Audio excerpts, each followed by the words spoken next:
How are you? I'm good. I'm good. I'm good. My Tuesday Talk team is superb. How And wonderful. they keep a cool head when a little bit of segment comes comes out of Abut Seshat. Actually, a little bit of Oshun had her room and she was a little bit annoyed. We are You, live on all of our platforms. Welcome, welcome, welcome everyone to Tuesday Talk. Tonight is going to be an amazing Tuesday Talk. And I know that I say that every week because it's true, first of all. But this one combines a few different elements and they are foundational. If you want to learn about certain neteru, if you want to explain it to your friends or your family or your children or your spouse, your boyfriend, your girlfriend, your wife, your husband, this is really the show. This is the broadcast because we're going to go over some very important fundamentals about Kemetic spirituality, and and the conversation is going to go where it is going to go. We are also going to be talking about Baba Heru's Joyari. Now listen, I know some of y'all out there going Christmas shopping, y'all going Kwanzaa shopping, you doing something shopping, and we need to support Baba. Baba has brought this legacy to us so that we can even be here on Tuesday Talk. Okay, so we need to support him, and his joyari is so eye catching and breathtaking that when I go out every single time, every day, I wear my joyari in this finger, and also my pendant, my pendant from the Shrine of Ma'at, and also what I got when I went to Kemet and my dad's Ankh that my brother found after he passed away. wow. Yeah, my brother was. See, he was hiding something. You know, my Maybe not. dad was. He was old school. He didn't necessarily always tell his business, I and hear you. he was affiliated with the Nation of Islam in some Oh, capacity. wonderful. I don't know. I'm sorry. That's wonderful. And then he must have found Kemetic Spirituality because his license plate changed from El Hajj to Hotep. Oh, Yes, see? yes. And From then the he has one another. H to the other H. Yeah. That's right. That's right. That's right. So it's very important for us to understand, our spiritual heritage because without that, we'll be lost. So That's so without true. further ado, Baba Haru, Samaj. Oh my, I'm sorry. I Heru, dropped. Ikra, Samaj, Sepata. It's a lot. My I'm sorry. name grew as I got more into the culture, which is what happened, by the way, Right. because Right. anciently the Shen, which they now call cartouche, after Hmm. the French Napoleon's invasion, they call it a cartouche, which means the cartridge of a bullet. We call it Shen, which means the orbit of the sun. Hmm. And so that's a little bit of knowledge I need to drop there, right there. That's right. That's right. And again, like all of our Tuesday talks, you can take notes as we go along or go back and watch it and take notes then because really and truly we have to learn this stuff so we can live this legacy, right? All right. Mhm. So, Baba, can you give us a little bit of history for those who don't know how you got started Okay. Turn this with. off, please. Heat. Yes, I will. Well, first of all, um,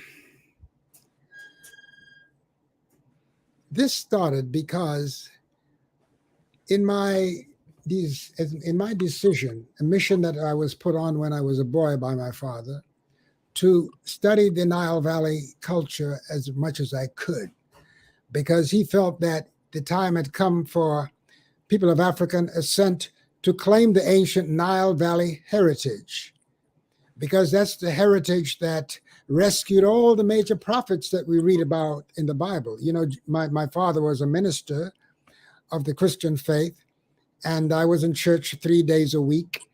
And being schooled by Marcus Garvey, he felt that we needed to be more into our African culture in order to respect our source. Because the Bible did say, honor your mother and your father, that your days may be long on the earth. And he always said that we are the children of Ham. That's how he knew it in the Bible.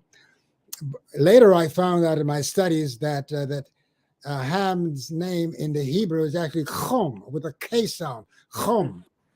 And then when I studied even further, I saw that Chom means the same thing that Kem means in the Meduneter, in the so-called hieroglyphic language. It means burnt, blackened, or hot, you see? And so when I began to, I said, wow. And then I saw that in the Bible, it showed that Mesraim, which is the Hebrew name for the place we call Kemet, now miscalled Egypt in Greek, was also very prominent in our culture, and that Mizraim was one of the sons of Chem or Com, who they call Ham, along with Canaan and Cush, now called Ethiopia. By the way, Canaan is now known today as Israel or Palestine, and that Put or Ptah was the Great Lakes region around Kenya, Somalia, Uganda regions. So knowing this, I said, wait a minute, there's something that we're missing here. And studying that all of these major prophets benefited from contact with these Nile Valley farmers and gardeners, I said, wait a minute, these are hospitable people. So the movies that I've been looking at telling me that these were heathen and pagan people who worshipped many gods and who worshipped animals, I realized that this was all a distortion of the truth. That's right. And so I really livicated myself. I don't use the word dedicated. That's from the Rasta influence, that I was livicated to actually being inspired to produce the artifacts of the culture, because wherever we looked in all the world's museums, we would find that they would not consider themselves as having arrived as a museum unless they had even one little piece of what they called Egyptian art. Right. So I said, well, it seems as if all they're doing is digging up our stuff, the ancient Nile Valley African sa, which they call jewelry. And I said, well, it's time. And when they dug it up, they would make molds of it to reproduce it in their museums and sell it at great profit to themselves. Meanwhile, the land where these artifacts were found has been invaded and are now inhabited by people who speak against symbols and idols, which are the very things that is in their museum now. The world's largest museum is now in Cairo, in Egypt, and that those artifacts they display are actually against the practice of their religion. But a lot of money is being made, so right. I guess a pass is being given for that reason. So, I mean, I don't mind sharing the artifacts of my ancestors with the present people who live there, because it shows that we are very sharing and loving and hospitable people. And we are very grateful that the Egyptian government is going to such great lengths to preserve these African artifacts. Yes, it's African. That's right. It's not Middle Eastern, because as we know, the attempt to move Egypt into the Middle East, the middle of what? Thank you. It's right there on the African continent. Those of you who want to look, check your map out and you will see that I'm telling the truth. So yes, I was inspired then, and I always held in my heart a desire to learn to produce these artifacts. Jewelry is what they used to call it at the time. And we called it sa. In the Nile Valley, the artifacts that we wore on our bodies was called sa, which means protection, because these emblems of our culture kept us focused on divine principles, which I'm going to explain a little later. So it was while I was pounding the beat that I met a man who took me on as an apprentice for 1 year. And he taught me how to make molds, how to set up a jewelry shop. He taught me the use of the various implements. And but he would never let me do anything. He said, just take notes, because he said, I have high blood pressure and I don't know how long I'm going to be here. So I want you to get this. So just watch me. And for 1 year, every time I got an opportunity, I would be over in his shop. He had a big shop in his basement. He used to work for the jewelers up on 47th Street. So he was well employed because he knew so much about the art of creating these emblems of jewelry. And so he taught me this. And 1 year later, I got a call from his wife saying, Anacleto se murió. I said, oh my gosh, he died. And it was not until I came back from his funeral that I casted my first piece, following instructions that he gave me. Oh, wow. But before he died, I was looking for and I tell the story all the time, how I had a friend who was a Taurus, and I'm a Leo.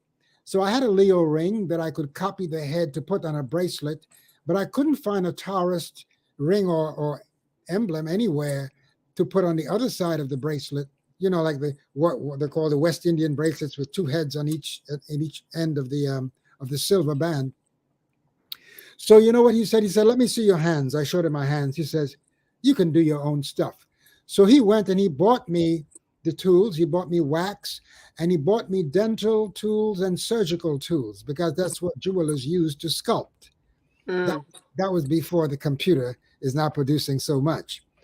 And I began to sculpt a bull's head. And 1 month later, I had a bull's head that I was proud enough to show him. He said, yes, I told you you could do this. And from that moment, I began to create things that had meaning. My family used to say that people are not going to want that stuff. Give them what they want. And I said, no, I'm going to give them what they need. What they need. That's right. That's right. That's what you need. Because these emblems of culture enables you to teach without opening your mouth. It taps into the subconscious realm of our brothers and sisters who know that thing you're wearing, as they would call it, has a meaning, you know. And so it's a good way to display these artifacts in order to teach, and also to inspire the wearer, because your body is a temple of the divine, the temple of the Most High. That's so right. How do you dress the divine? What artifacts do you put on this divine temple of ours? I think it should have some meaning to keep your mind prime into positivity. And after I studied and learned the power of these artifacts, and not only ancient African artifacts, I love to create the artifacts of all the old world's cultures, like the yin and yang symbol, the Om symbol of the Buddhists, and so many other, the Adinkra symbols of Ghana, like the ones you are wearing on your ear right now. Those That's beautiful right. Jinyame, which means the omnipotence of the Most High. Also, it taps into I bow to no one but the divine. That's right. You notice that when I speak, I don't use the G word, because that's a German title for the Most High. And I want to respect my ancestors. So I use the word divine, because divine is gender neutral. And the divine is not just a man upstairs, you know. It's both a mother, father of all creation. That's right. And that's what we do in rediscovering our culture. When we do our devotionals, we always honor the divine mother, father of all creation, because we're dealing with an androgynous force, an androgynous power that governs the whole universe, that always appears as a twin, masculine and feminine, you see. So I began to create from that inspiration. So that's what inspires me, this legacy, because it's not enough just to give lectures and to talk about it. We have to begin to apply the principles that we've been inspired to rediscover by such great elders of ours, Dr. Ben, Dr. John Hendrik Clark, and so many others. And people like Professor Smalls and Kaba Kamene, and, you know, modern ones who are still on that track of our divine legacy. So that's why I do what I do. So this is what inspired me to create my art.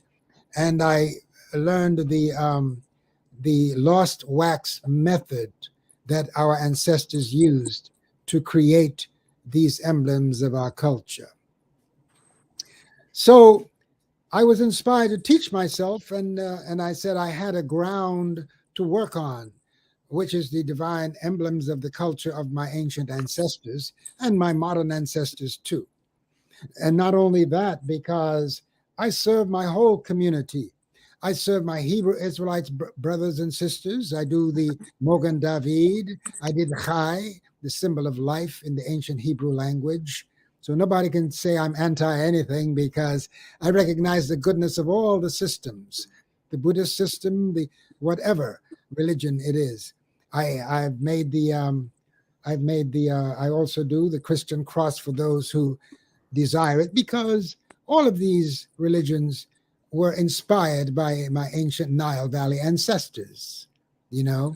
So I serve them all. But on my specific emphasis is on that culture that has been so defamed and so slandered in movies like The Mummy's Curse, and the effort to totally steal the African stamp of ancient Nile Valley culture by that movie, which has some beautiful costumes. I'm talking about The Ten Commandments by Cecil B. DeMille and others. Okay, that that is something that we must reclaim. That's right. That's you see? Right. Mm-hmm.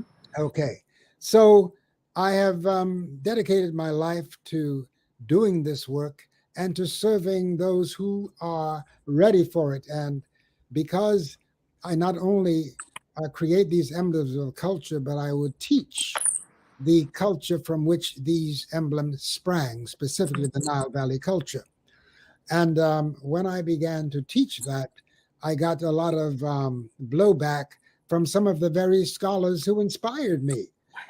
And I realized that many of them were not into practice. They just wanted to inspire our people with the lectures. But when you walk out of the lecture, you would forget about half of or more of half of the things that you were told. That's right. So I felt the best way was to begin to practice and to live my art. That's and right. My art is that balance. And where do you begin to live and to apply my art?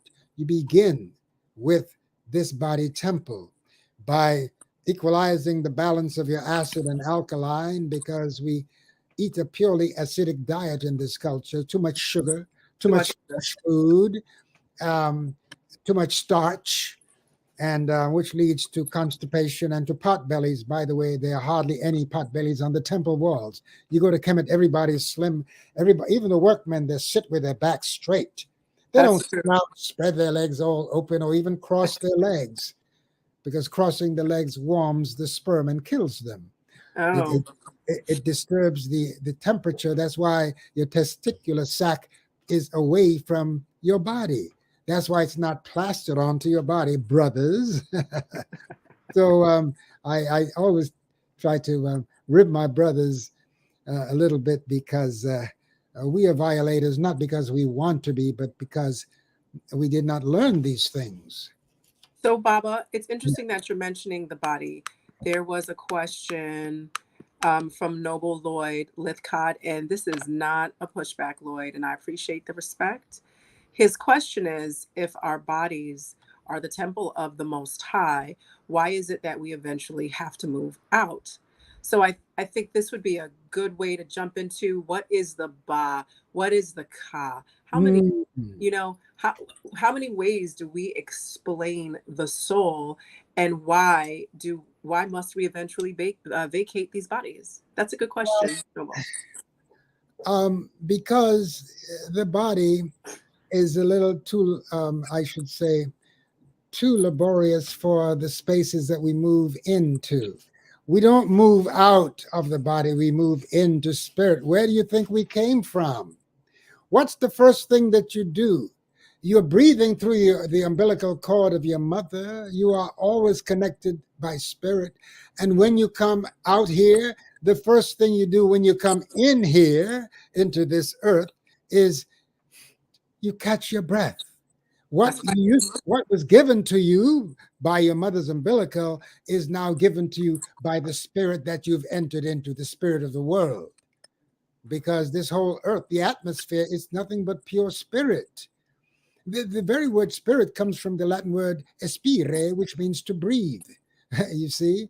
So we are all really spiritual, but we are taught not to delve too much into the hidden aspect of spirit. We are told that we must just hold on to belief. But I've got news for you. The age of belief has passed us now. I know that's right. That was the age of Pisces. We're now into the age of I know, That's which is right. the age of Aquarius. And our brothers in the fifth dimension warned us that this is the age of Aquarius. Okay, this is the dawning of the age of Aquarius, you see?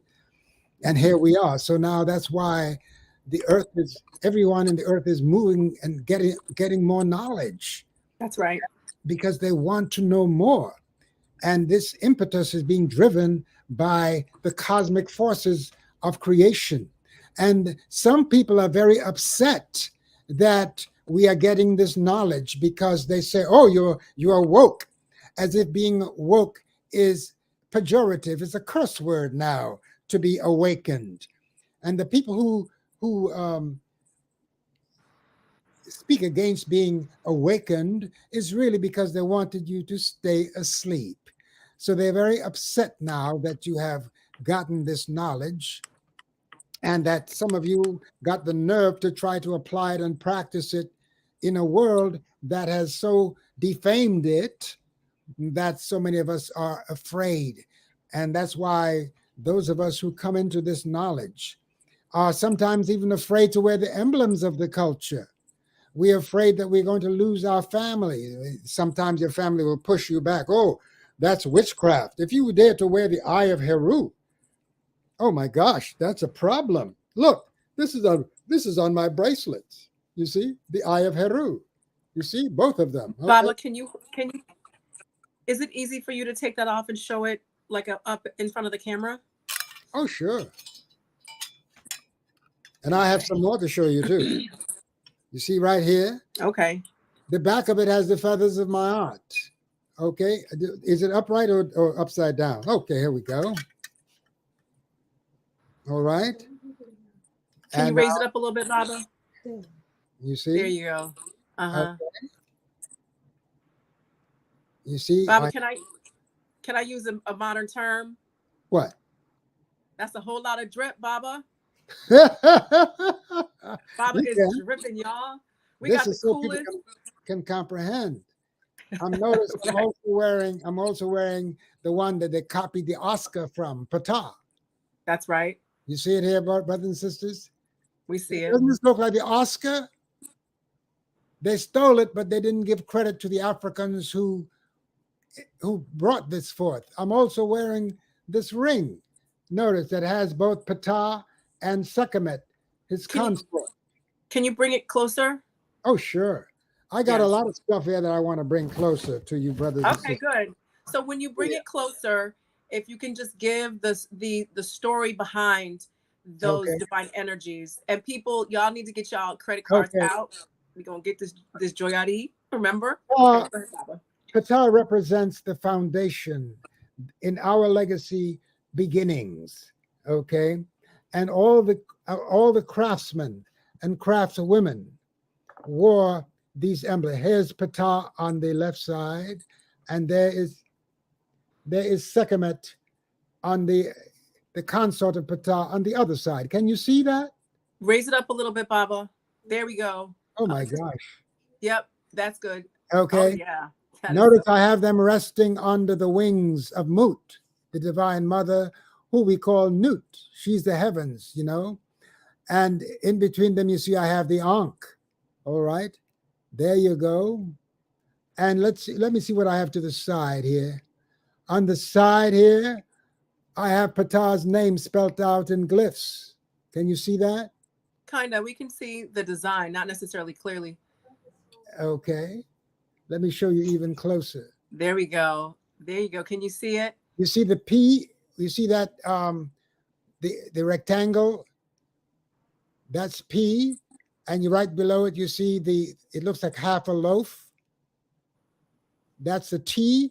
And next to it is the H. You see those 3 holes there? Mm-hmm. Twisted flax, it's called. That is the H for patah, patah.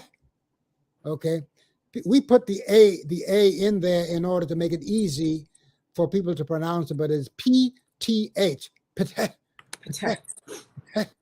You see, right? Hey, And Baba, of can I course, tell you a quick story? on the other side, I placed the Eye of Heru. Okay, you see that? Up a little bit higher. Oh, yeah. Oh, Okay. that's awesome. Yes, right there. Yes. Yes, we see it. Yes. Oh, wonderful. Okay, now what were you saying, my beloved? So when I was at Spelman, when I graduated from Spelman, I wanted to get a tattoo. Uh-huh. And I told my mom, I'm getting a tattoo. I'm getting a tattoo. Because when you're 22, you think you're grown, but whatever. So I went to this tattoo artist, and his name is Ta. He doesn't say Pata, he says Ta, Tattoo Ta. And I got a cheetah. Now, fast forward to the present day, and Tepiu, Anika, and Jabari gave me the name Seshat. So, yep, yes. So I think that there's a little bit of divine guidance there, even for the feisty 22-year-old recent Spelman College graduate. Wow, that's amazing. You know, there's so many things pointing to the direction that we should be going. That's right. And so you got it pretty early. Bless you. Yes, indeed. Yes, Thank you. indeed. Thank you. Yes. Now, Pata, again, Pata is the foundation, and all the craftswomen and craftsmen, people who work with their hands, were consecrated to Pata. They were in what you would call the guild of Pata. Let's say all the people who did the writing of the various papyri, they were in the guild of what you would call Chehuti. If it was a female, she was perhaps in the guild of the Seshata. Okay, so underneath all of these the deities, these principles, were the various functions that they represent. So that, like the healing arts were under the guide principle known as Sekhmet. Okay, nowadays the doctors, they swear an oath to Hippocrates, the Hippocrates oath, right? The Hippocratic oath, and so they copied, of course, from the ancients of the Nile. The Masons, likewise, who were operative Masons that built the pyramids and all those temples, they were under the guidance of Ptah. Okay, so all of these, the whole culture was structured that way, so that people would know who is who and what is what. And if you were born into a scribe's family, you would become a scribe. So that there's a continuity of the lineage of the word from generation to generation. Also, I need to let our brothers and sisters know that the work I do is in the main hand generated. It was hand carved, not computer carved. I would say 99% of the work I've done are done by hand. And that's the reason why people think I'm Amazon and they want an instant gratification. Oh, they call me a million times. Did you mail it yet? And I understand their anxiety, because I'm as anxious to send it to them as they are to receive it, you know? So that gives me a lot of joy to know that there are people who want these emblems, because they need to know that most of my work is really in helping couples to get their thing together as far as marriage is concerned. You know, I do what I call the man engagement ring. For instance, here, you see this? This is the Eye of Heru. But this part goes into this part. You see that? You see what I did there? Can you do it again, Baba? Can you raise Okay. up? Can you see these? It's You got to go up some. There you go. Can you see that? Yes, 2. Okay. Now, watch what I'm going to do. Huh. You see it now? It's one ring. Yes.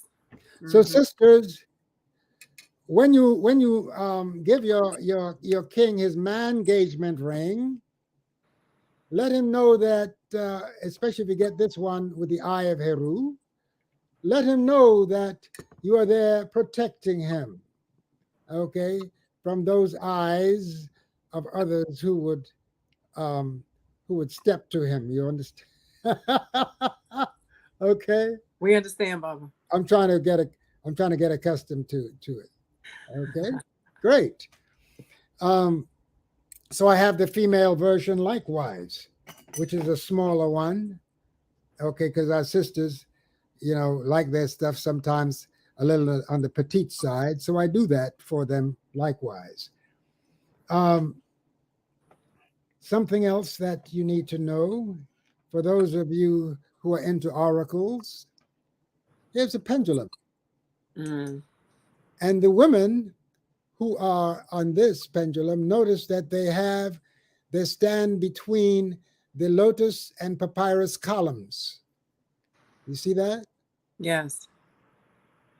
And on the top of it, you have the on the top of it you have the capstone. On the top is feathers of the ankhs. Yes, indeed. So speaking of ankhs, let's talk about Ankh. Oh yeah, there you go. That is has your name on it, right? Yes, has my name Yes, on it. indeed. That one I made, the first one of those I made. I remember I was years ago. I was carving a large finger ankh because I wanted to really rock the ankh in a big way. Okay, Right. and so at that time, Erica Badu walked into my studio, and I showed her this ankh that I was carving, and she says, "Can I have one like that?" I says, "Not only can you have one like that, but I would personalize it for you."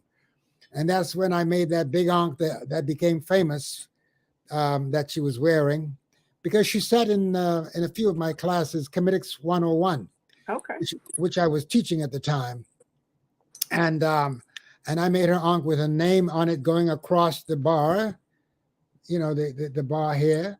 Right. Yeah, Like, the bar here, yes. like how I And have. and at the bottom here, I put her name in glyphs. This one that I'm wearing says Ankh Ucha Seneb, or life, prosperity, and health. And that goes all around the ring. It's even on the sides of the ring. Well, not in this version, but yes, you see? Can you all see that? You have to move it over towards your other arm. Okay. Up. There we go. There we are. Right there. That's good. Okay. Can you see those emblems of culture? We can see it generally, yes. Great. Okay. So that is available for you too, likewise. Now,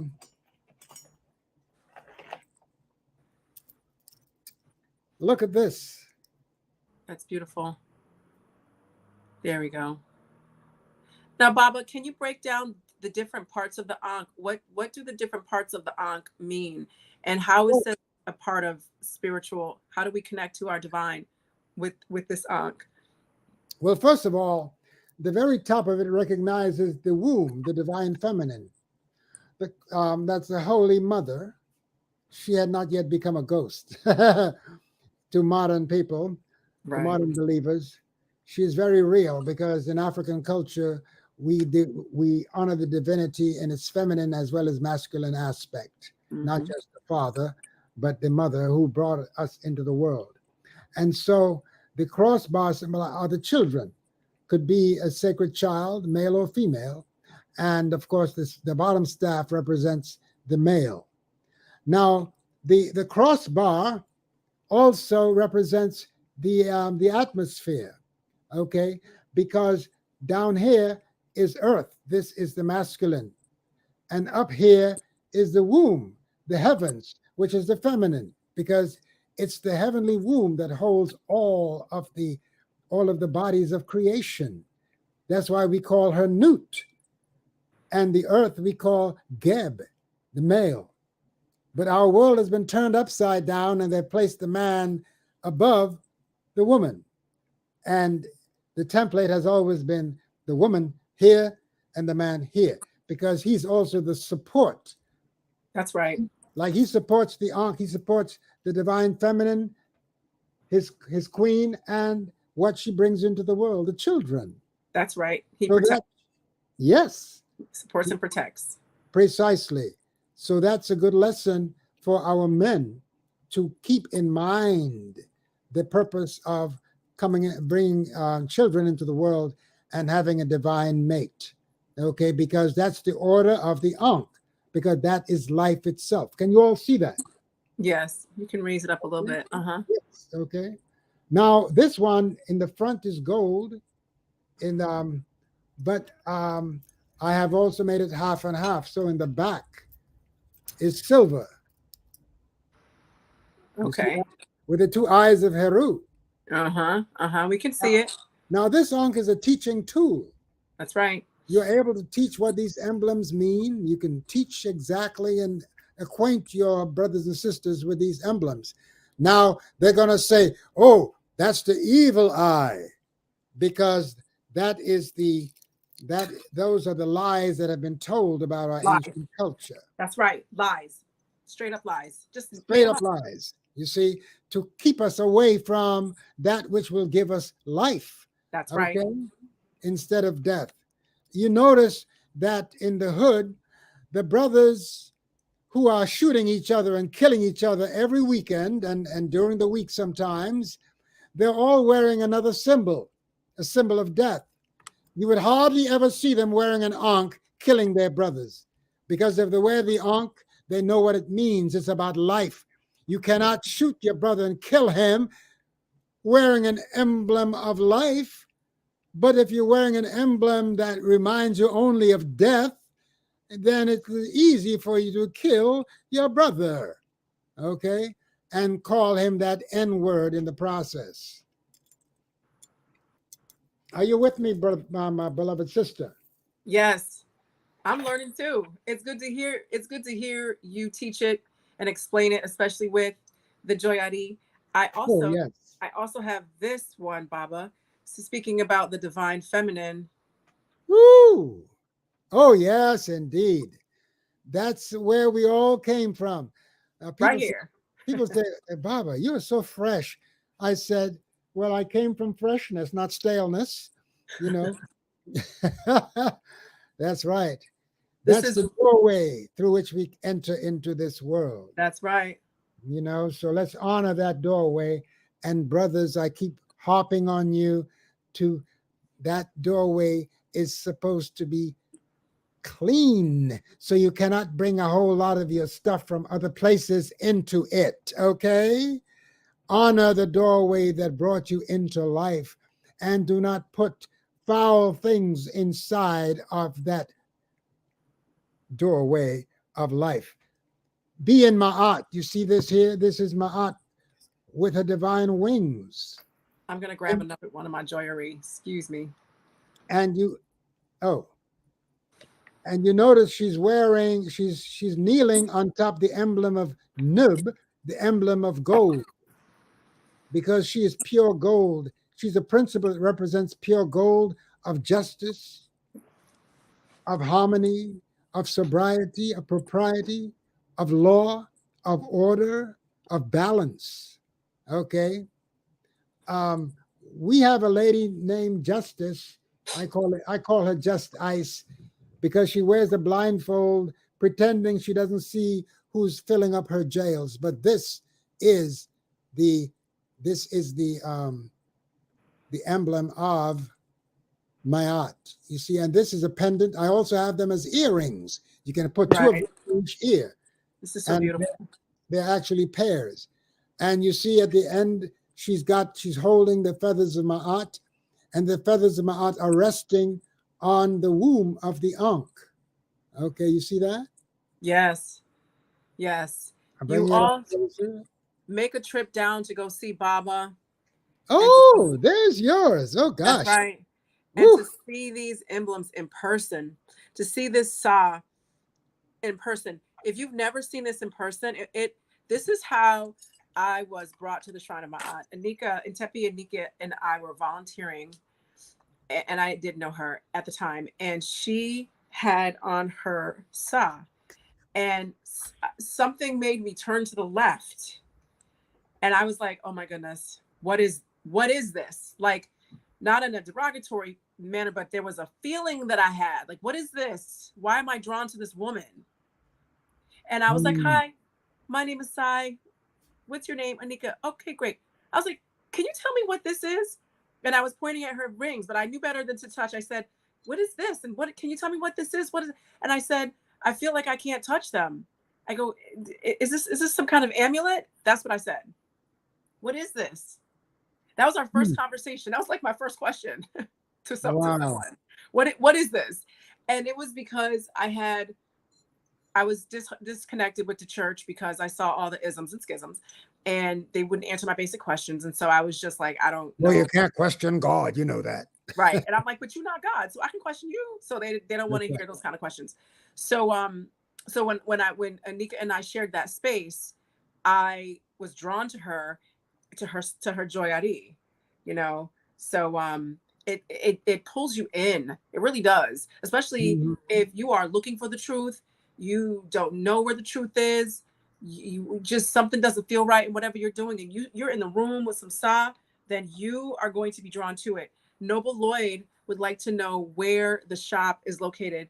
And Sean, can you put it in the chat? Sean or Lee or Cheryl, can you put it in the chat where after Baba tells us where the shrine, the studio of Ptah is located? Well, it's really a studio shrine because this is where I enshrine the creations from our hands here with my beloved son and beloved Sakara. We do this work here. And look, for those who are in denial of the Olmecs being African, what do you think that is? Look at that face. Yep. That's a pendant I've recently carved, that was recently been carved, and the intent is to have us wear this. I also have it as a ring. So this is not even polished yet. This is in the rough, okay? So I just want to bring it up closer so you can see we see it, Baba. Yeah, it'll be much more detailed once it's finished, once it's been polished. I just want to show you the process also. So if it looks a bit rough, it's because it's in process. That's right. Some of the things I'm showing you are in process. They're not finished yet. They are still works that have a progressive intention. Now, why is this so special? Why do we not do it just all by computer? Well, first of all, these emblems are they're so precise that we want to honor the ancestors by chanting as I do them, by doing prayers, inner prayers as I do them, that the wearer would be blessed. I didn't say the word blessed because that's a bloodletting type of word. That they would be blessed. They would enter into a place of bliss getting these emblems of their culture. So that's why I do this hand-carved work, to really maintain that tradition of our ancient culture, you know. So for those who need to know, well, Brother Baba Heru, who have you done work for? Give us the names of some of these celebrities that you've worked for. I wish there were more. All you, those of you who know basketball players who make millions, tell them to come and support my work. Don't just give it all up to 47th Street in Manhattan. Come to the Studio Ptah down here in the Chinatown area at 55 Christie, CHRYSTIE. I'm between Canal and Hester Streets in Lower Manhattan, right across the Manhattan Bridge. From Brooklyn, it's a very easy ride. From Harlem, the D or the B train will bring you to Grand Street. Okay, the D or the B train to Grand Street, and then you only have to walk a block and a half to the studio of Pata. You come and you call me, and someone will come upstairs and let you in. Notice that I'm not just open to the world because I'm giving this to the world here so you can come and look for me and find me, because I'm very protective of this work. That's right. Me It's too. not just for styling, it's for our meditations, for teaching, and for looking beautiful and to connect us to our source, our ancestral source. Okay. Now, here's some of the good people that have worn and wear my sacred sa, my sacred Joyari. By the way, the word Ari means to do, to make, or to create joy.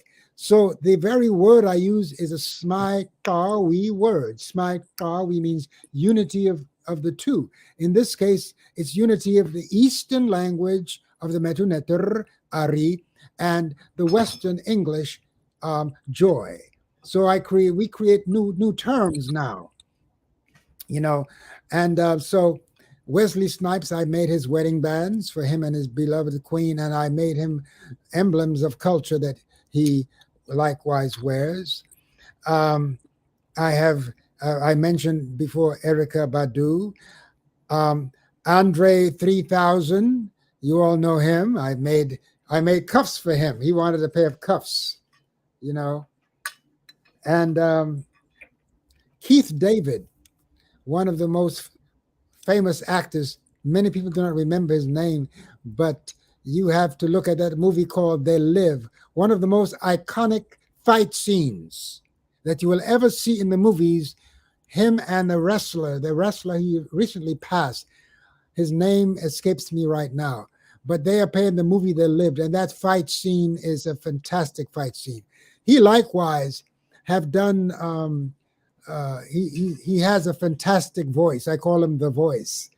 He goes by the roar of the lion, and he does have a lion's roar in his voice. He likewise, I've made his wedding bands and engagement rings, and rings for his children. Likewise, we do. Oh, and a beautiful, beautiful queen that I met about 25 years ago at the African Arts Festival.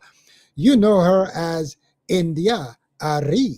She likewise wears, I recently made for her a beautiful name ring with her name on it, with the feathers of Ma'at. And I also gave her the meaning of it, because many people want to know, how do we really use these as meditations? I says, well, because they represent divine principles, you are in the field of meditation automatically. By the way, we are hearing a lot in these days on various platforms about the quantum fields. Well, these emblems take you directly into the fields of the Neteru, the field of the divine principles of our legacy.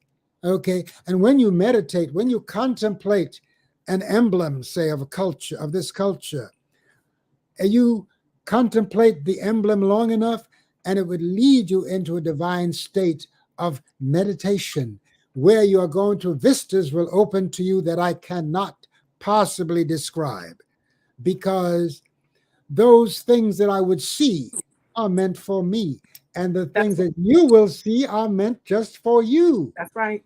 That's the reason you cannot teach spirituality. You have to pursue it. Mm-hmm. You have to pursue the desire to know what is hidden behind the veil. Okay? And if you are ardent enough in your practice, it will be revealed to you. Trust the process. That's all I can tell you. It's spirituality is something that you cannot teach. However, it's good for you to arm yourself with knowledge of our story. The oldest story of creation was copied by a king of the 25th dynasty, the Kushite dynasty, now called Ethiopian dynasty, by Shabaka. And you can read a lot about Shabaka in the book known as Shabaka's Stone, written by Kaba Kamene. And those of you who are making the transition from religion into spirituality, you ought to get his book, likewise, Spirituality Before Religion. Will somebody bring me the book of Sacred Nile by my good friend Chester Higgins, please? I like to share to let you know. And Chester Higgins, he has supported my work, and he likewise has some.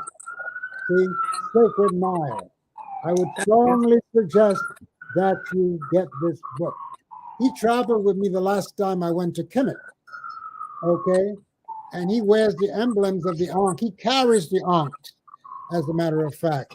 He went up with me a couple of years ago up to the cemetery where Malcolm is buried, where Paul Robeson is likewise resting, and so many others, where Jimmy Baldwin is likewise resting. Mm. And he took photographs of me with the Ankh over their names that's in the ground. Likewise, when the African burial ground was being dedicated down here at the edge of Manhattan, I went there with him, and he took a picture of me passing the Ankh over the bones of one of our ancestors, who was in this same pose, okay, of the ancestors. And in the background, you'll see a sister, a Yoruba princess, a Yoruba priestess, was pouring from a calabash a libation. In his book, Feeling the Spirit, okay? So those are some of the famous people that I've worked for, that I continue to work for, and I would like to add more because you have influence. I'll never forget that. Seven Little White Lies. I wish I could find that book written by the keeper of the Shrine of Ma'at, who, brother, you know him as Brother Jabari. And he wrote that book, Seven Little White Lies, that details the lies that have been told to us that we have embraced as truth. But that book busts that all up and shows you precisely, and shows you and educates you into field of knowledge that they are afraid you knowing now, because it will awaken you, and they will defame you as a woke person, because, as I said before, they want you to sleep, So they want you conscious. They want you drugged out. They want you that deeply sleeping that you aren't even conscious, like literally not even awake, like literally in the physical world. Here's something that I've also done recently. Well, that's beautiful. It's called the rough and the smooth of life. On one side, you have the gold. On the other side, you have the silver. Okay? You see, the silver is lunar, smooth as the moon, and the sun is a little on the rough side. As you can see, the gold is rough. So this is called the rough and the smooth of life. Okay? I'm doing a yin and yang ring like that likewise. Okay? So one side will be gold, the other will be silver. I like to blend the metals because in nature they run together sometime in veins in the earth. So if they run that way in earth, why should we not wear them? Or people say, well, I can't wear gold or silver. I can't wear that gold pendant with a silver chain. Well, yes, you can. The silver chain represents your mama. She's the lunar energy, but she also has a solar aspect to her. If you don't believe me, ask Sekhmet. She's a daughter of Ra. Okay? You see, this legacy is so enriching, and it gives me a lot of joy to create from its inspiration. So when you wear the emblems of the studio of Ptah, you're giving honor to your ancestors. You're giving honor to yourself. And you are also taking the opportunity to shed some light into the dark world here, a world that courts lies and ignorance as your deliverance. But it is a way to keep you in darkness. And so we're not having that. We're not going for that anymore. People are awakening, and it's a great waking up morning. Fare thee well, lies.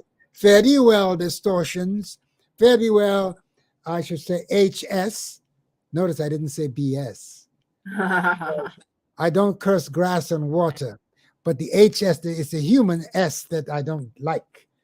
It's foul and it's not true. It's a lie of what we're putting into our bodies.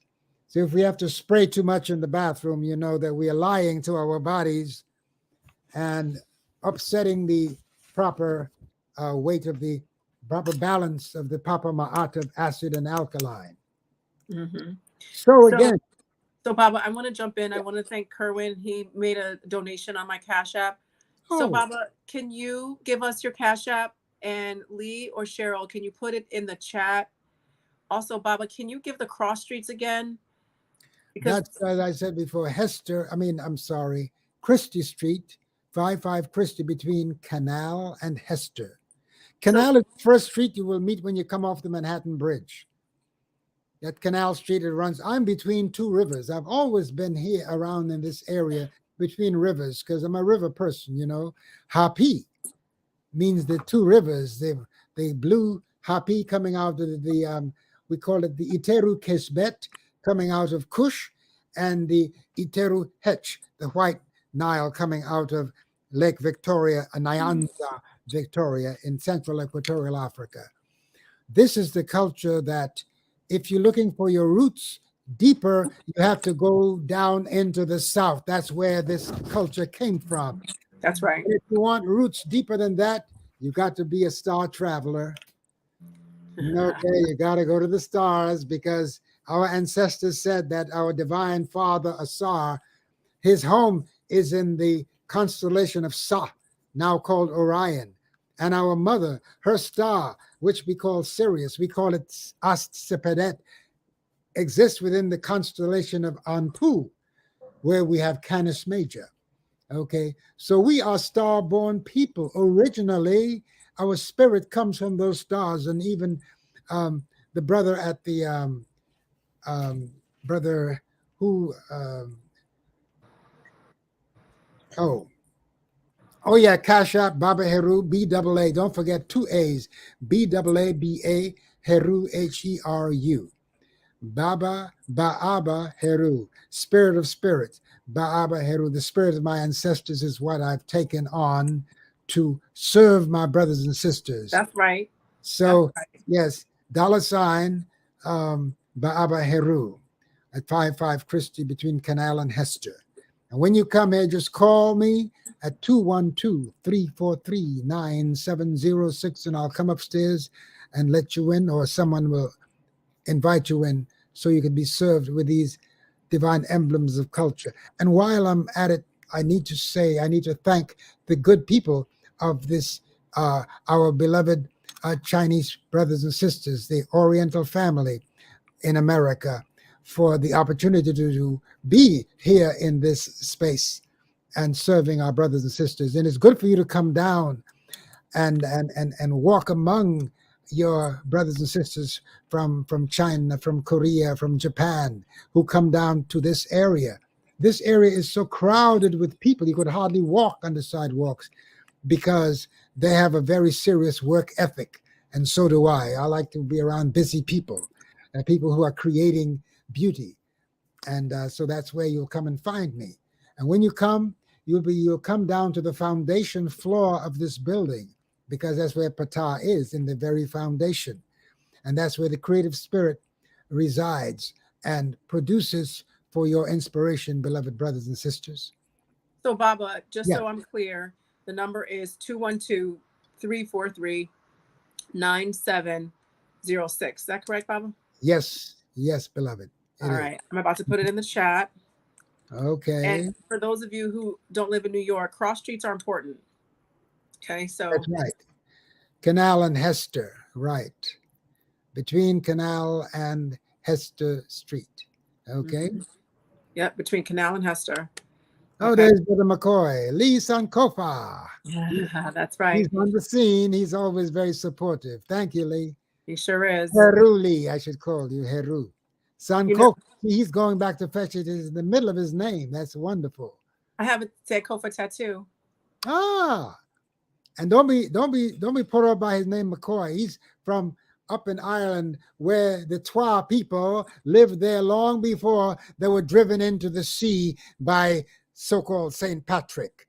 That was not a very saintly thing to do to those little short people who came all the way from equatorial Africa to inhabit your beautiful isles. And now you've killed them all. And you call them, you chased the snakes out of England, out of Ireland. Who are those snakes?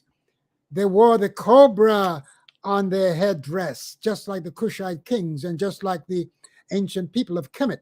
The ancient kings and queens of Kemet wore the cobra, showing that they're connected to their healing Kundalini discerning force. Okay? That's right. That's right. Mm-hmm. So, Baba, I also would like for you to talk about this other piece that I have from you. I need to go down there and spend time. Ooh. Now look at that. Here you have the twins. Well, actually, they're not twins. One is a nephew. The other is the uncle. There's Heru and Set. Set. Yes, Heru and Set, that came together to cause resurrection. In other words, what this is saying, and notice the two blossoms of upper, the lotus, and the papyrus blossoms as the columns, holding up the wings of Heru Behutet, which is the wings that's above the doorways of all the temples of Kemet. And notice they're causing your resurrection. That is saying that you have to unite your visible side to your shadow side. Reconcile them. Don't have them have an inner war going on within yourself, between your Heru and your Set.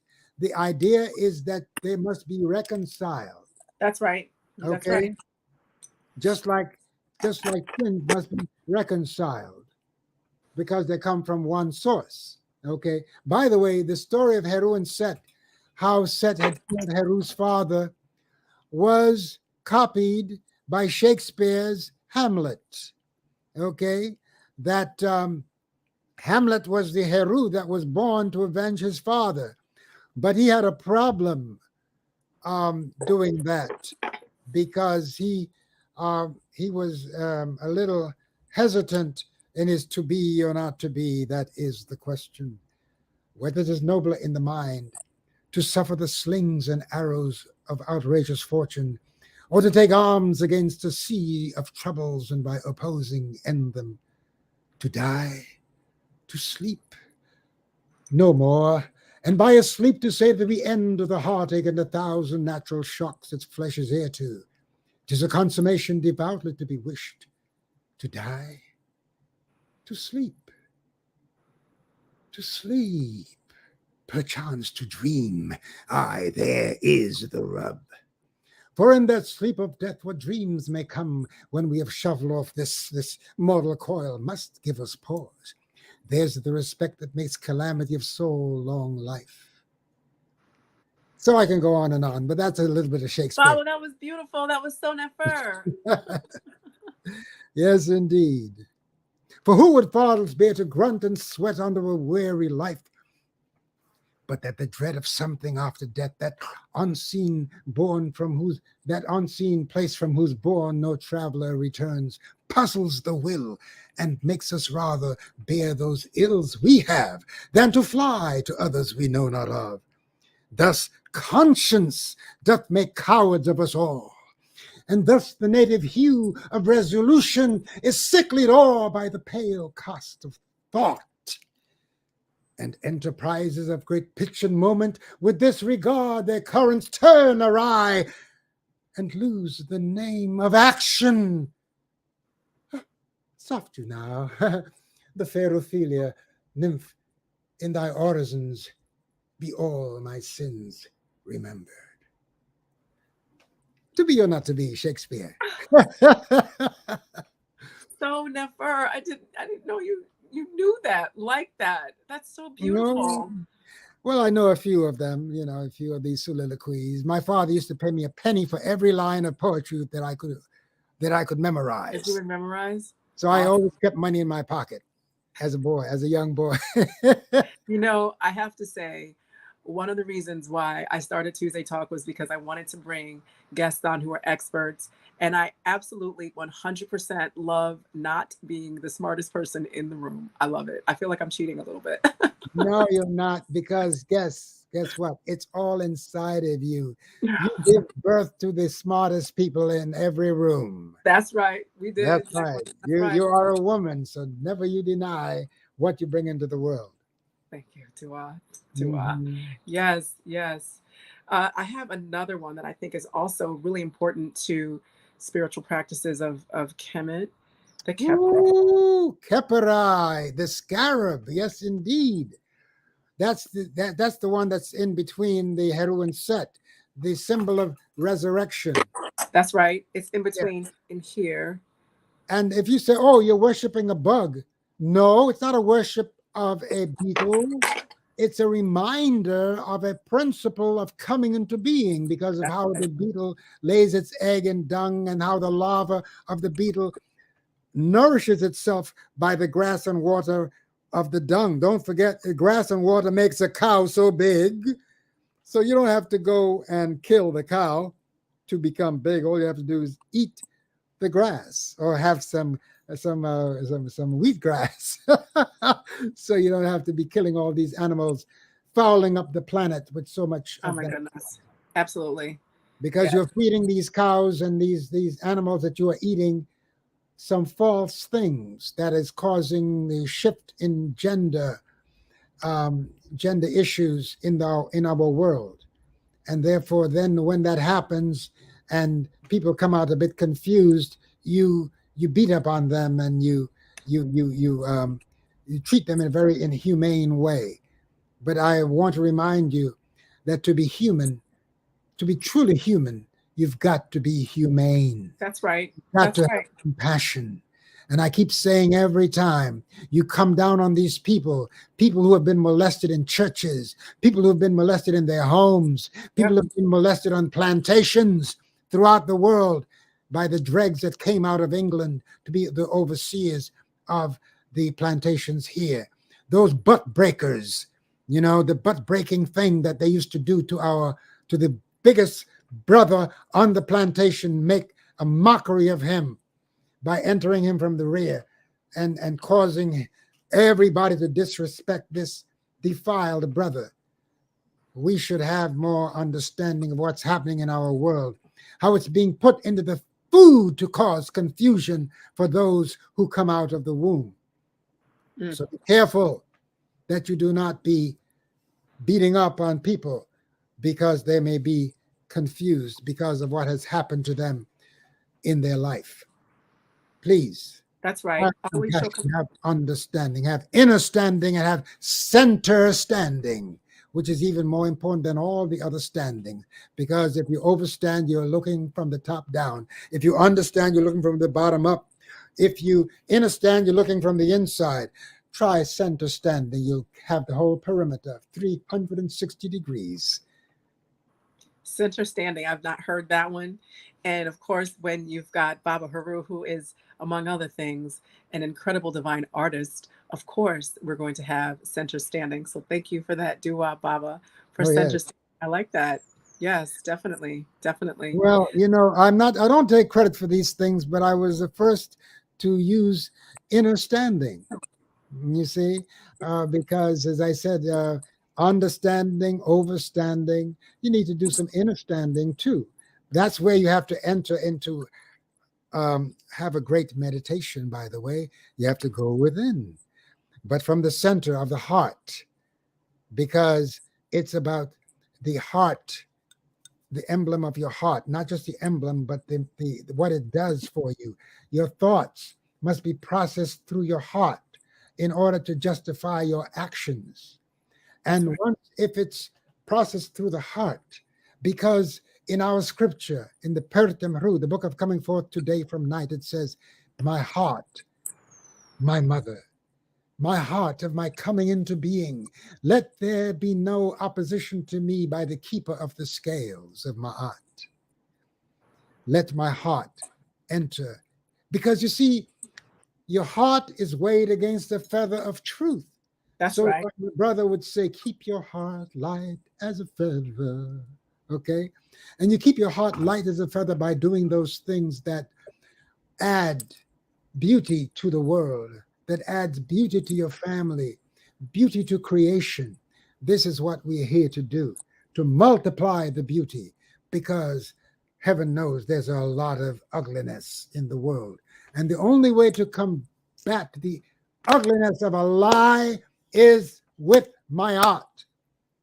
I'm tempted to use the word truth, but the people who invented that word have not been so good at it. So we must bring them back home to their ancient ancestors and the language used by these ancient ones who left the truth along the Nile, carved deep in stone to make it unforgettable and unavoidable. Yes, we see you chipping the noses. We see you chipping the lips and making excuses. Well, the reason why the lips are chipped is because they're protruding. The reason why the nose gets chipped is because it's so far from the face. Oh, really? So why you accuse of all having flat noses? You ought to go to the nose performs a function. It Mm-hmm. connects you to spirit. So be That's right. grateful that you have a nose. I don't care how keen it is or how flat it is. It's doing what it's supposed to do. So, brothers and sisters, don't you ever let anyone shame you for the shape of your nose, the shape of your lips. They have got to, and guess what? They call some of us monkeys. I want to remind you, shave a monkey. It's the same color as a shaved pig. Okay? Uh, um, and a monkey, its lips are not full, its lips are very thin. Okay? Nah, so don't get me started. Who is the monkey here? Who is the monkey here? I like that. I know where you're going. We all know where you're going, Baba. We're going to leave it right there. We're gonna leave it right there. Let them guess what I'm talking about. But I want to say that we, as people of ancient Cam, we who are reclaiming this culture, must always be in Ma'at to recognize that do not think that everyone who does not come in this shade is your enemy, for many has been your allies. In the movement and I speak of the movement of Black Lives Matter, sometimes people question the organization, and all organizations should be questioned. That's right. And show their cards, okay? However, the movement that proclaimed that Black Lives Matter is real. And that's why throughout the world, we had many allies from many other houses. I don't like to use the term races because there's only one from which we all came, even though we doubt where some people came from because they are not humane. Okay, we have been sent here to teach some folks how to be human, how to stop lynching. You know, we speak against abortion, but we don't mind the abortion of a life hanging from a rope, do we? Our federal government has not seen it fit yet to pass an anti-lynching bill, have we? Okay. One senator voted against it and it went down the tube. How come something like that continues to proliferate? And lynching is not just at the end of a rope. You can lynch your people economically by denying them loans at your banks, by redlining where they're supposed to live, by denying them the vote that is guaranteed in the Constitution. That's You right. can do a lot of lynching in so many ways to deny people their full freedom in a country that was built and dedicated to this great idea of freedom for all and liberty and justice for all. How come so many in this nation has made a mockery of this fantastic document known as the Constitution of the United States of America? And don't get me thinking that I'm going to be hating on this country. I cannot do that and not recognize that by so doing, I'll be hating on the very ground upon which this nation was founded, a ground that's filled with the blood of my ancestors. I'm not going to curse that. No, we have a reason to be here. That's right. We have a reason to be wherever we are on this earth. And that's the reason why we should bring back the treasures of all our ancient civilizations and wear them. I invite all people of all the world to honor your ancient ancestors, even those who have been vilified. China. Okay? Because some of the art that came out of that wonderful nation was considered to be bourgeois. And so many of the artists had their fingers and their hands cut off by the revolution that took place when China embraced the religion of Marxism. Yes, it's a political religion. And like all religions, belief will always get you into trouble until knowledge comes on the scene. That's right. Now, Baba, yes. We have a question by Kem Sara Nefer Atum. Baba, what is the relationship between the spiritual traditions of Kemet and the traditions of the Ankh people? Oh, good question. That's very easy. Just trace the Obosum to the Neteru. Okay, that's very simple. If you're Yoruba, just trace the Orisha back to the Neteru. I'll give an example. One that everybody knows. You know, Shango is Herukuhuti. Okay, Oshun is Het Heru, and so on and so forth. Jemaya of the ocean. Why? You know, she's Newt. Okay, so there are many of these principles that were brought, but names were changed, but principles remain the same. Okay, so in Ghana, there are many people who carry the name Ankh Ra. Okay, honoring and as a matter of fact, the keepers of the Shrine of Ma'at in Harlem, they travel to Ghana all the time. They were recently installed there, and a shrine will be opening up there, likewise in Ghana, to remind our Ghanaian brothers and sisters that though your love of the King Prempeh brought you into Christianity, you're learning now that it had its beginning, that Christianity did have its beginning in Kemet, and that the Messiah of the Christian religion, according to the story in your book, his life was protected by the people of Kemet. Okay, so don't you knock Kemet. Don't you be fooled by the tricksters of Follywood. Follywood, yes. Holly is a nice tree. I like to honor trees, like Bonsario, the one who just got pushed out of office, was cutting down the trees in Brazil. Okay, and that's why I say with Sadhguru, I'm happy that you're promoting the planting of trees all over the world and the care of the soil. Okay, so thank you so much, Sadhguru, for that. And to all our brothers and sisters who are into natural eating, natural living. People forget that Brother Aris Latham, okay, Brother Aris Latham, he was one who was very much into. Oscar is upstairs. Yes. Okay. So yes, I think that, where's my son? He left? Oh, yes. Yes, Oscar is there waiting. Oh, boy, he's really getting busy.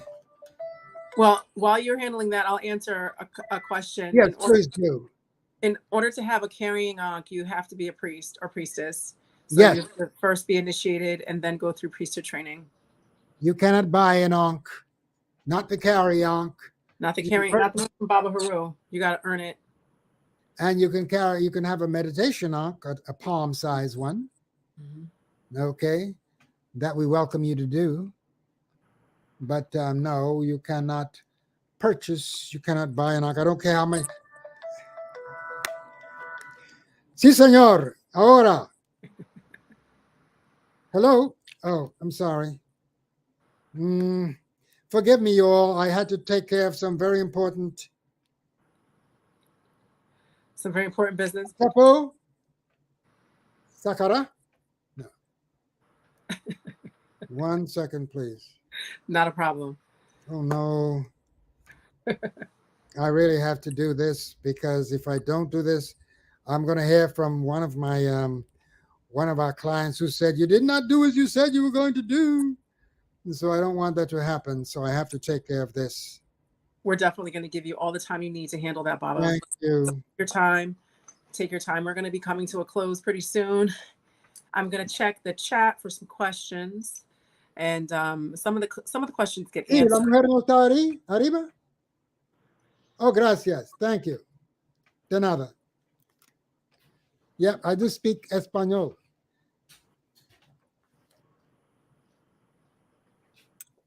So did you let him know we shooting a movie? We shooting a movie. I'm kidding. We're not shooting a movie. Okay. I have a question. Oh, it just moved. 2 questions. What message would Oya have for a white person? I was under the impression certain African traditions, gods are off limits for us, yet it's possible she's appeared to me. So this is by Seti the Red Cap, who's Tamahu. That's his question. Okay. A northern sister or brother or cousin, I would say to you that deific principles which exist in all the world's systems, or original systems, are there for whoever spirit gravitates towards that point. Take it, use it for the best in the world, use it to heal in the world. So you cannot discriminate when it comes to the spirit world. That's a foul habit of humans who have not yet become humane. Okay, so go ahead, beloved cousin, claim whatever gravitates towards your spirit, and may you take the lessons you learn from your journeys and from your practice of what is required by that spiritual energy to the world, to your neighbors, even though they may accuse you of being a witch. But that's the price you pay for knowledge. For living in the truth. That's right. For living in truth. That's right. And for accessing spirit. So don't you worry. You go ahead and claim whatever works for you, because your spirit has called you to Yemaya. So do not be afraid. Now, some practitioners may look at you, but get accustomed to it, because trust me, we have to deal with that every effing day in this country. Okay? All right. Yeah, I do cuss. I'm one of those, they call me a priest, but I do cuss from time to time. I mean, maybe Abut Seshat curses a little bit here and there too. We're human. We're human. Hey! Sometimes, Anaki. Emphasis, right? Yeah. It's an exclamation point. That's all it is. It's a verbal exclamation point. Anaki asked, Baba, would you or the shrine of Ma'at ever go to Aswan and preach Kemetic teachings to the Nubian Egyptians there? I tell you, I visited a Nubian village, and I went to the blackboard where there was an Arabic teacher, and I asked him permission to erase a couple of his Arabic words from and this man looked at me with daggers, and I told the students, I said, you see this writing here? I did the sign of life, the Ankh, and I wrote the full emblem of the three symbols that make up that word: the wave of water, and a sieve that you use when you're panning gold, because life is pure gold. And I put on at the third symbol was the actual symbol that has the loop on the top, the one I'm carrying here. When that Arabic teacher looked at that, he was so upset.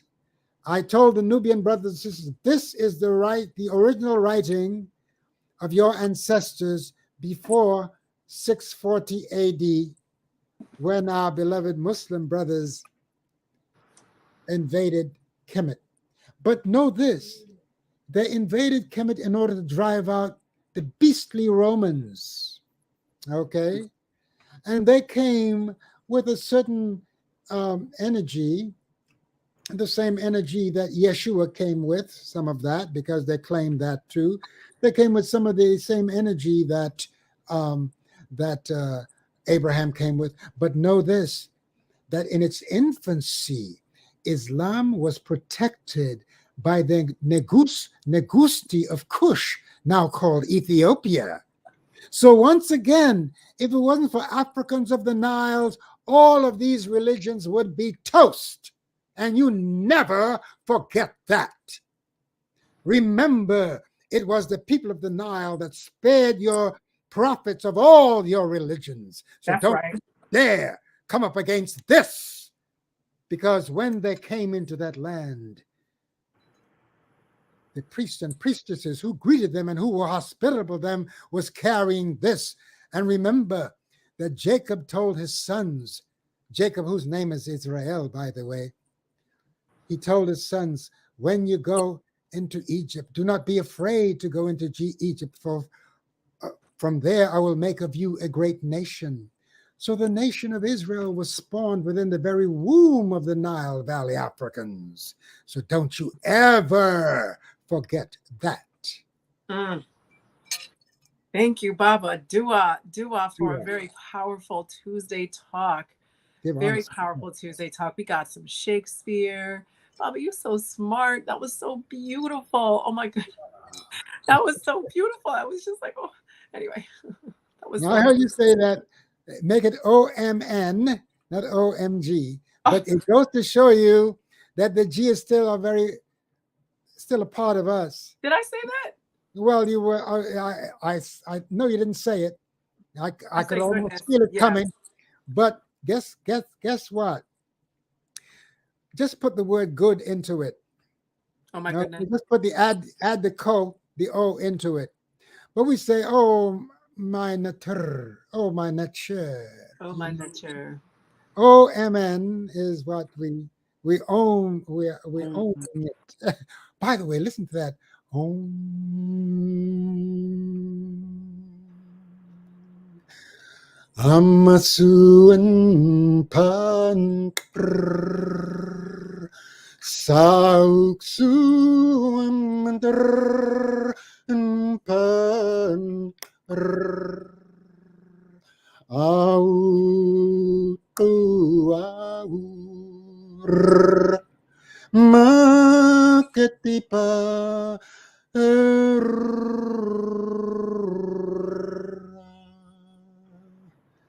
give yourself to the divine. Keep yourself daily for the divine. And do it tomorrow just as you do it today.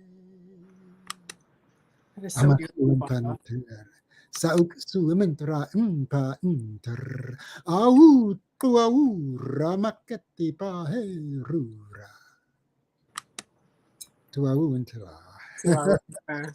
Baba, that was Yes. beautiful. This was such a beautiful Tuesday talk. Thank you so much, Dua, for all your knowledge, Yeah. all your creativity.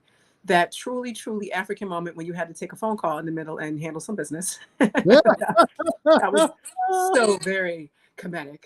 Well, you see, I never take time off. I'm on call for my brothers and sisters all the That's time, right. That's right. So, including the ones in. There's one in Sweden. You know that cousin who just said, "Is there a place in the Akan system?" I think she asked for the Tamahu, for the people of the North.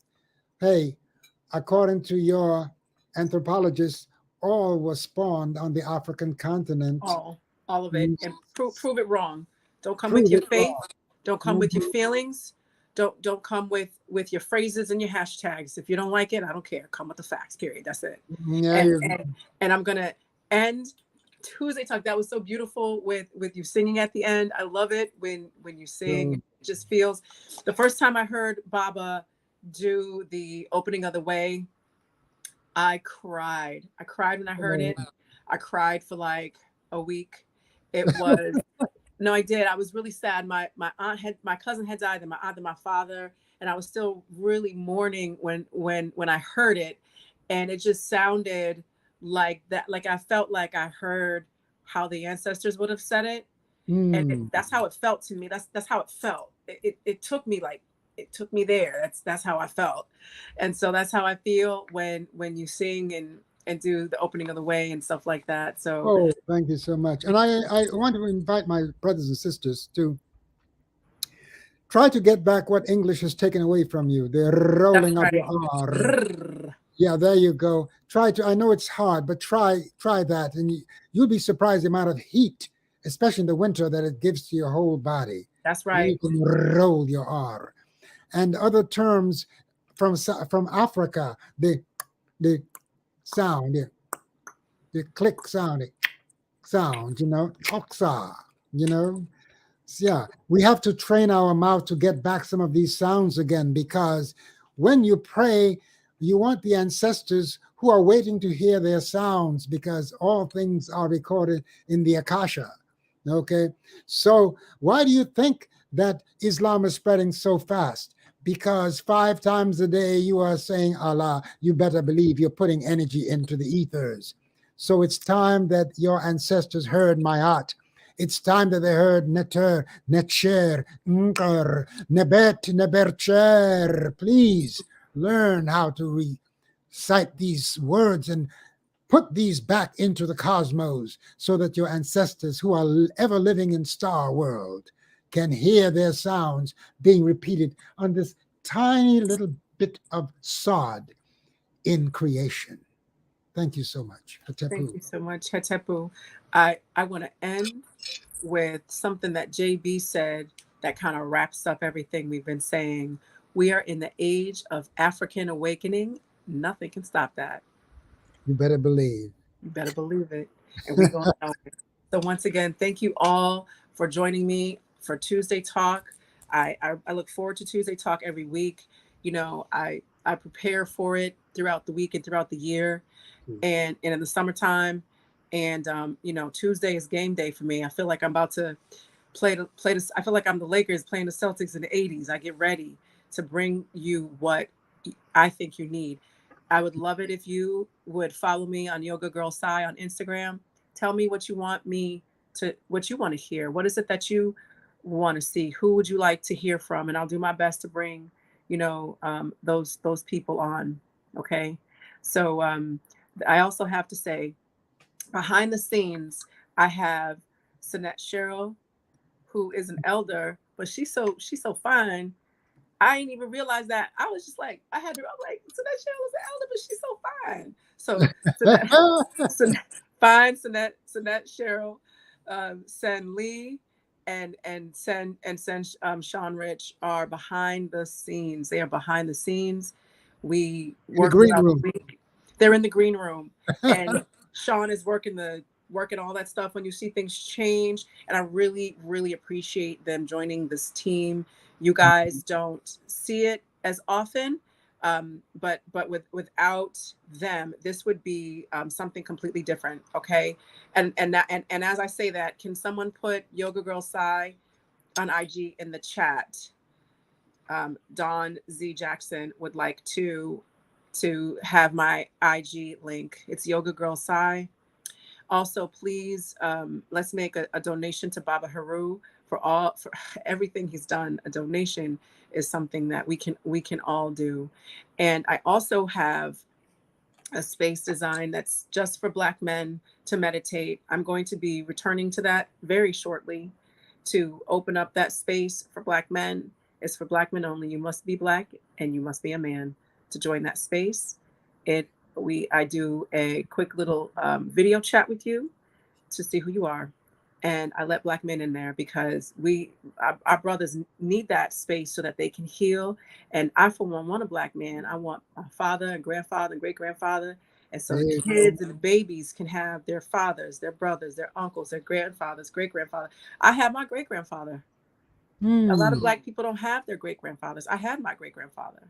What a blessing. That's a It bliss. is. It's a blessing, and it shouldn't necessarily be the luck of the draw, you know, that you end up with a great grandfather. It should be something that is linear. So Black men, please join. It's Black Man Meditate, and that's also on IG. So I'm gonna put it in. I'm gonna put it in the chat right now. Yoga. I'm on my phone, guys, so this may look a little not necessarily great. Yoga girl sigh. And then did you guys see that? Did that come up? I mean, it's yoga girl sigh, yoga girl, you know how to spell girl, and then sigh, SY, yoga girl sigh. And Black Man Meditate.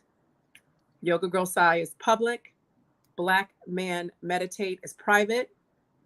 And we do the video chat, and I let you in if you're a Black man. Okay. So once again, Baba, thank you so much. My Thank pleasure, you. beloved. Thank you for everybody who comes to, thank you, Ivy Adams. Everybody who comes to Tuesday Talk. I love doing it, and I can do it without you. So peace and blessings. Shema We Ma'at. are you too. Thank you.